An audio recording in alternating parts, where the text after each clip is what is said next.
So we laid out Dalton's atomic theory and talked about that chemistry is about separation and combination and reaction of these individual atoms. And it's that rearrangement that we're going to be studying over the course of the next 16 or so weeks.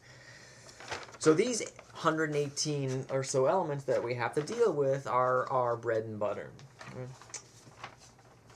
But before we actually start using them, let's talk about how our understanding of the atom has evolved over the course of time. So a little bit of a history lesson. While I'm not probably going to ask you too much in the way of in-depth on these, you should at least have a passing familiarity with some of the names and the gist of their experiments, what they obtained. So let's start with how atoms were initially recognized and the underlying structure of the atom and how it all relates to this. Right?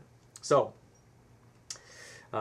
late 1800s, they started to do a lot of work with the periodic table, had started to be developed more fully, and element properties and purification techniques had gotten further along. They could get pure elements in their native state and start to analyze what's going on.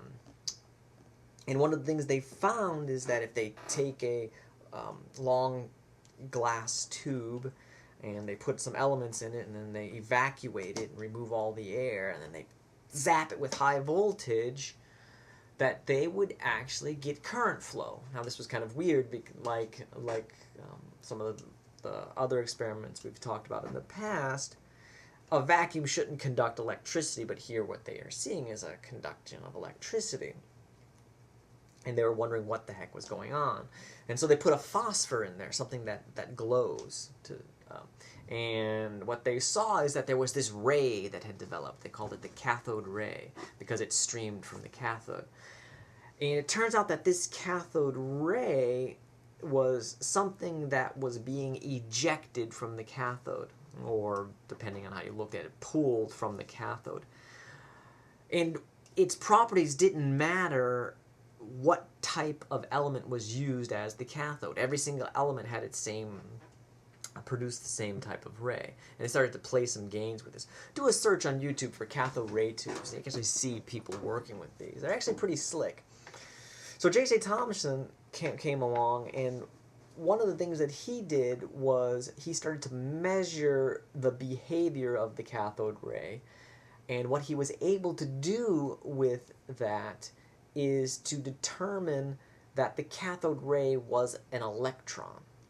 It was a fundamental particle, smaller than an atom, that carried charge. And that implied, if there's a negatively charged species, that there's a positively charged species, a proton, because most atoms were neutral, and so the positives and the negatives would have to cancel out. So this led to the start to build this model for what we think of as modern atomic theory, modern electronic structure. About the same time, a number of people started to really work with radioactive materials. Radioactivity, like the cathode ray, what people saw is that certain elements, certain materials would eject particles, and they could see these using the same type of phosphors, and these particles had high energies, and so these are called radiation, and so this is usually considered ionizing radiation. And they were able to tease out that there were three main forms of radiation that people were seeing. And from this, they were able to start to see that they could build a picture for the underlying structure of matter at the subatomic level, below the atom. And they saw that some elements were unstable, and sometimes they would absorb protons or behave, or there was another particle called an alpha particle, which was actually a helium nucleus. And these particles start to build this picture. Now, one of the big understandings was developed by Rutherford, and what Rutherford figured out through a very nifty experiment was the presence of the nucleus within the atom. The bulk of matter is actually empty space, and some small part of it actually turns out to be most of the mass that we call the nucleus. This is really cool the way he did this. He took an alpha emitter, this material that would emit these helium ions, and those ions would come out, and they basically form a little beam.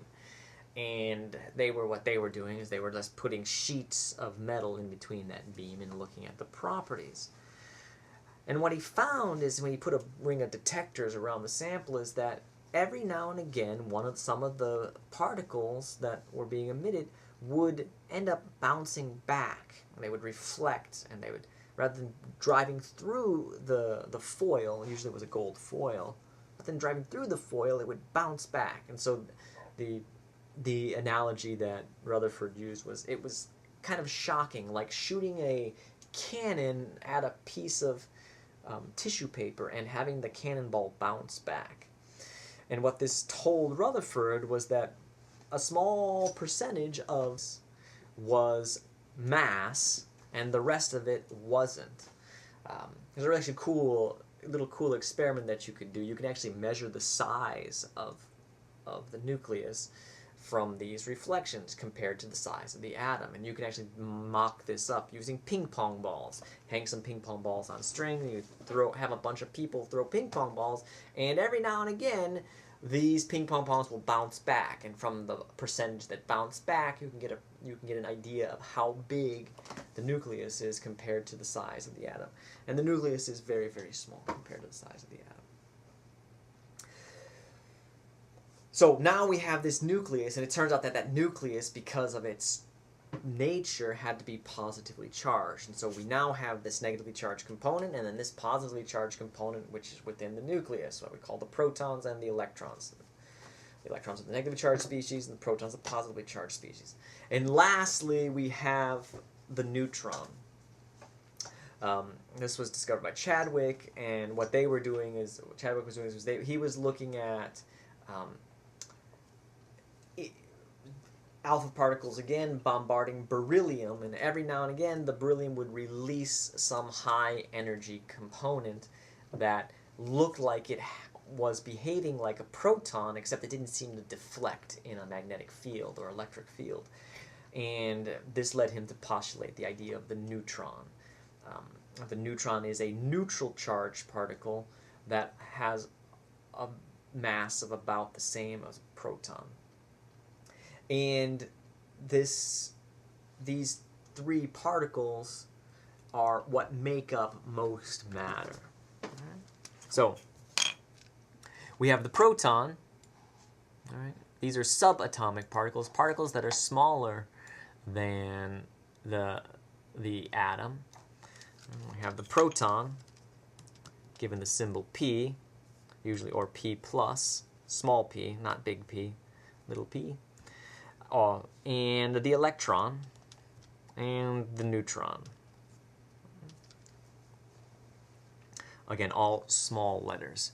Now the proton is given an arbitrary mass unit of 1 atomic mass unit.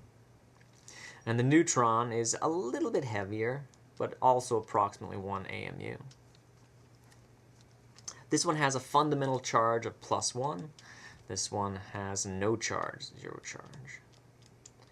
And both of these, the protons and the neutrons, are found in the nucleus.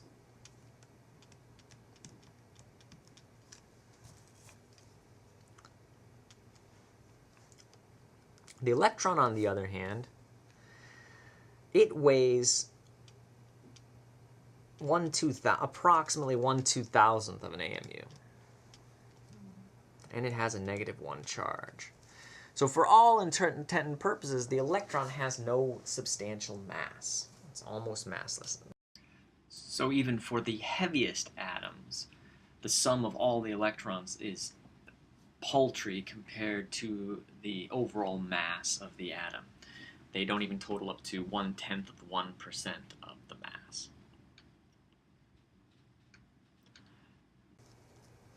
These are the three major subatomic particles that we deal with. Now, as it turns out, your periodic table has a lot of this information in it. On every periodic table, there's this big number. This is the large number in the corner of the periodic table, the one above the element.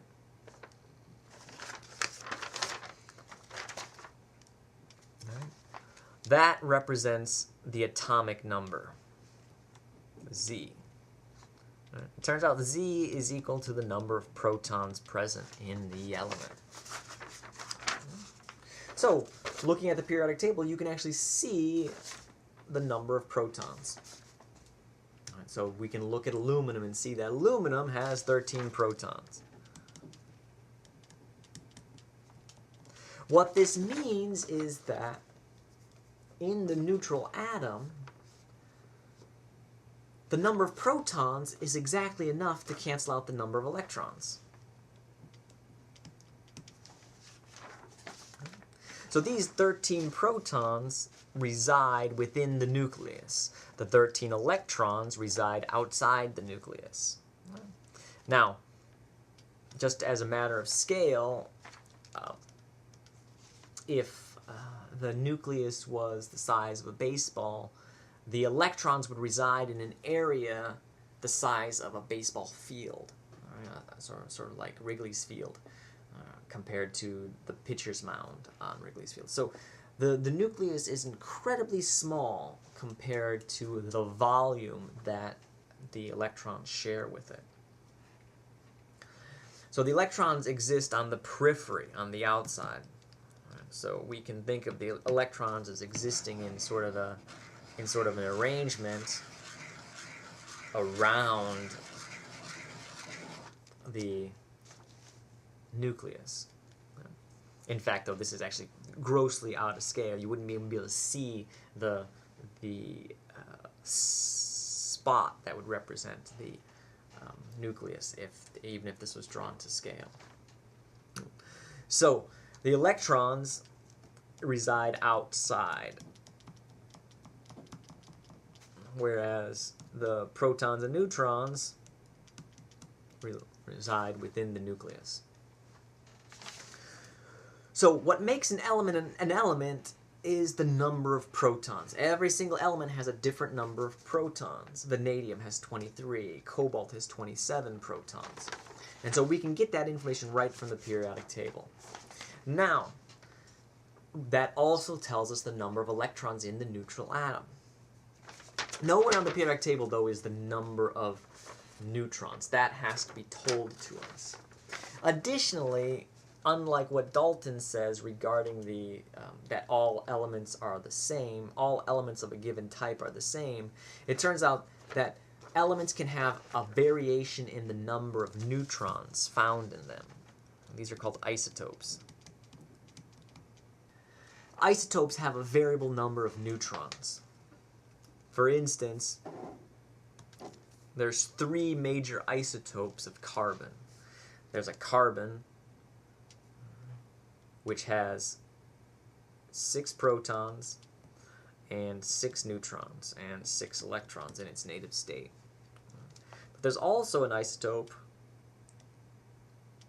that has 6 protons, 7 neutrons, and 6 electrons.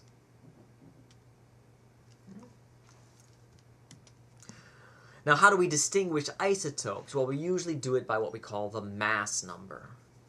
The mass number is the sum of the protons and the neutrons. So how would we represent this? Now the way we represent this in a chemical symbol is for something with carbon with 6 protons, 6 neutrons, and 6 electrons. Usually the mass number is written here in the upper right hand corner. Sorry, depending on how you're looking at it, upper left hand corner. And occasionally we will write the atomic number in the lower right hand corner. So for carbon, this could be represented as carbon 12 with a 6. Though in many cases this symbol is redundant. Why? Well, because we can look at the atomic symbol C and see that this is just element number 6, and so we can often neglect this piece. It's not shown. All right. So we would describe this isotope as carbon 12 with a dash, carbon 12. Now, we only use this type of nomenclature and this type of symbolism when we're dealing with isotopes, which is usually when we talk about radioactive materials. The other isotope of carbon, carbon 13, could be written as a carbon with a 13 above it.